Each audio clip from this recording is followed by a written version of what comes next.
So I'm Keyur. I run this company called Growedin. What we do is we specialize in LinkedIn marketing, specifically personal branding, wherein we focus on personal profiles as opposed to company profiles, and we try to represent the person as the face of the brand, so that eventually when they go out there meet people, there's trust built in the long run. Some people use it to generate leads. Some people use it to attract the right kind of talent. Some people use it to attract investor eyeballs. What we do is we help people build that trust engine. So I started this as a result of my own profile growth 3 years back. I started dabbling with LinkedIn. I figured out a growth formula, and then I started working with clients. Now the problem was, every business owner comes to a point where they feel that they now need control over the amount leads. They can get control over the kind of people they work with and all. So there was no control like that. Of course, because of the reach I had, I got a lot of leads. I got a lot of people booking a call with me. But then there was a problem again. It came to a point where it was saturated, and I needed a good website. I always thought that my LinkedIn will always be enough, but then I started growing my team, and now that became even more important because I was not the only one working. Right? There were other people in the team, so people wanted to trust the company as a whole, and they wanted to look at something apart from my own LinkedIn profile. So then I was like, let's build a website. Right now, as a startup, every startup, they usually think that let's go the cheapest route, take a WordPress template. WordPress is easy to 50-60% of the websites are powered by WordPress in the whole world, and plus you can use plugins and all. I particularly did not want to take that route because I knew it was a temporary solution. Anyway, I had a one-page landing page of sorts. So if I was going to do something, it had to be like extraordinary. I could not just take a template and all, right? And plus, we were in the business of building that trust engine, building a digital reputation and all. I was of the strong belief that you cannot build a very good reputation with a generic template of sorts, right? We needed some kind of custom support in terms of how we can build the whole user journey, how people discover us, what appears on the homepage, and you cannot just use a template and make that kind of a custom change. Plus, we were good at marketing, we were good at social media, we were good at understanding C-level executives, VPs and all, but we had no idea how this all works. I remember I put a post. I had a good following on LinkedIn, so I put a post saying that I want some website person. And I specifically wanted a Webflow because it was the new age. I specifically wanted Webflow because I hated WordPress. So many plugins. Every plugin has a cost. You pay $10 for every plugin. It kind of to hundreds of dollars. The website loads very slow. Things run out. You have to update shit and all. I wanted some modern solution. Webflow was the new booming thing. It was kind of trending. And the interesting thing was there were not many Webflow agencies. So that was the reason I made that post.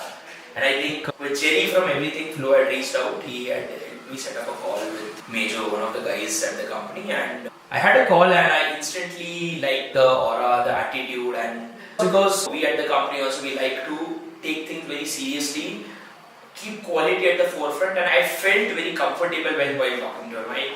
I don't remember how many people I talked to, but it was not more than 2 or 3.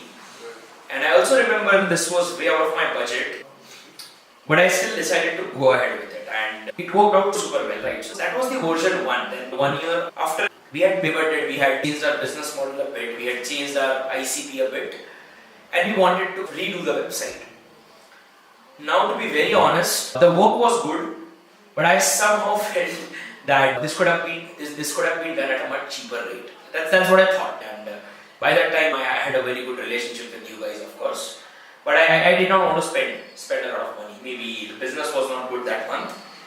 So I had a design person in house. So I asked the design guy and one of our admin people to collaborate and make a job post and try to hire people who are a little early in their journey but who can convert design into a Webflow.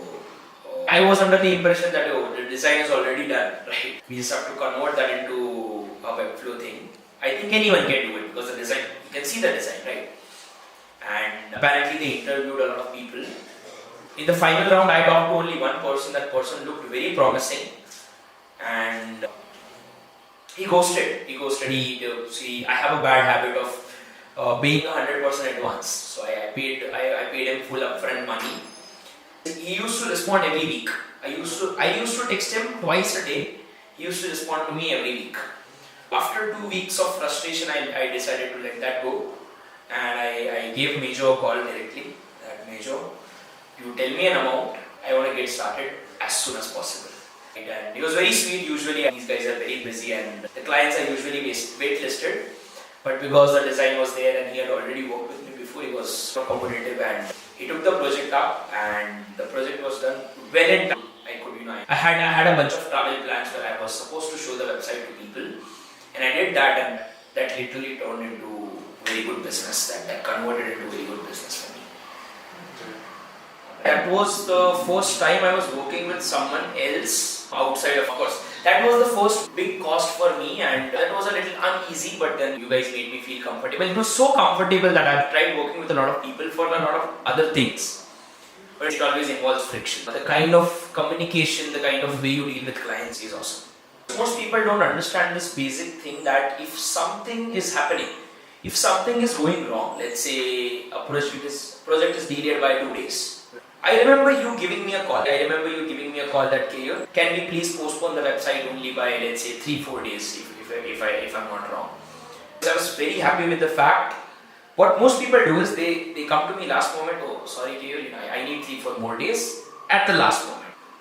That is tricky because sometimes you announce to people, you tell your close, you tell your business partners, you tell your internal team, they are super excited, and then the website does not happen. So does not feel good, and I don't like to work with people, and I don't like to even hire people who I don't feel good working with. So that was very unique, and that's very rare. I rarely find that working with people in the industry. Not just agencies, in fact anyone in the industry. The service industry is like I said, very tricky.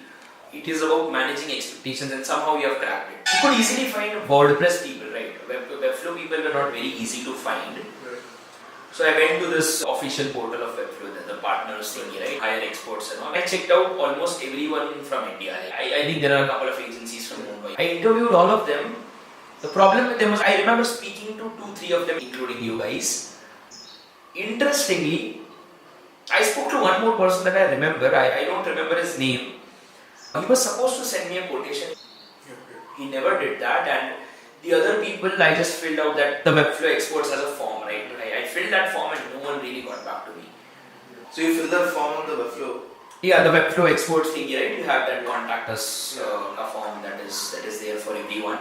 I filled that form and interestingly no one showed up.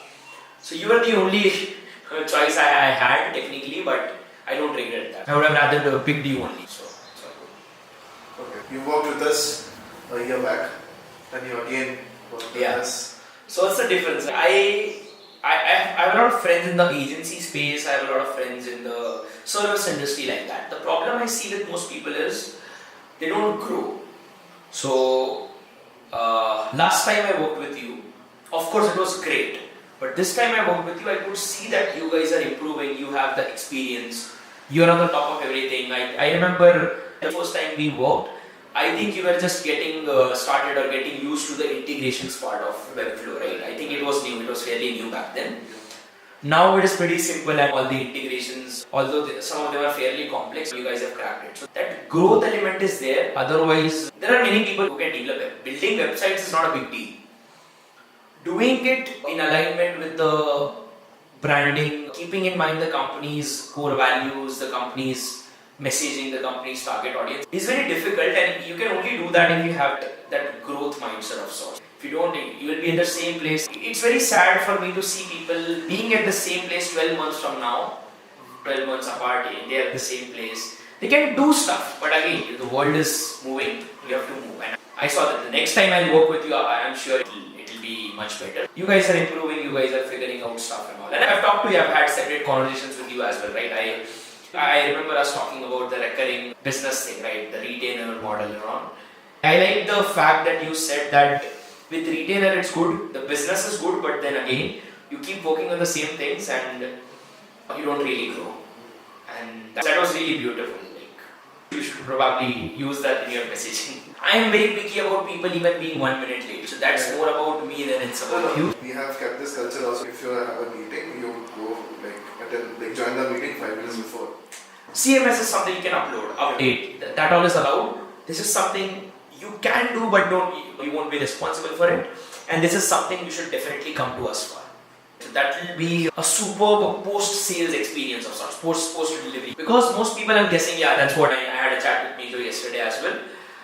So he was telling me that most people come to us only because they feel that Webflow is easy, drag and drop. It's not like that. That's what I realized. You just handed off the website. It's drag and drop, and most people will feel that they could dabble with things themselves. And then it becomes very overwhelming, right? And it's a pain to search, and that's the whole point, right? It will be great if you can give a handoff of sorts. The thing is made so well, the buttons, everything is off, the connect, the whole interface is built so well that everyone is asking me how much you spend on this. So everyone it's super good because it's coming from a place where people knew me for the last 2-3 years, but they never saw a website. So a lot of people that knew me closely, they had an idea that I do LinkedIn and all, but that website made it super clear. And the kind of vibe it gives, it's superb. No one does not like the website. I've not met even one person who says that the website is amazing, so lovely. And the quick turnaround was amazing. We hired someone like I told you, and he vanished. I was so scared because as a founder, you have to work on a dozen different things. You cannot really take a chance, and then I came back to you guys again. It's totally worth it, and everyone has been praising you guys so far, so good. The website. They don't. Yeah. Some people know that we have made it. People from Bangalore, I usually tell them that I have a good friend who runs an agency. The new prospects they are looking at, I can literally see the confidence, right? So because of my LinkedIn profile, a lot of people naturally look at my domain. I even got a couple of very good leads, inbound leads. Although my LinkedIn profile was superb, I feel that website added that nice touch, and that is now my trust symbol, right? Just because it looks good, it looks functional, as it portrays the right kind of values, and it couldn't have been made possible with the template, right?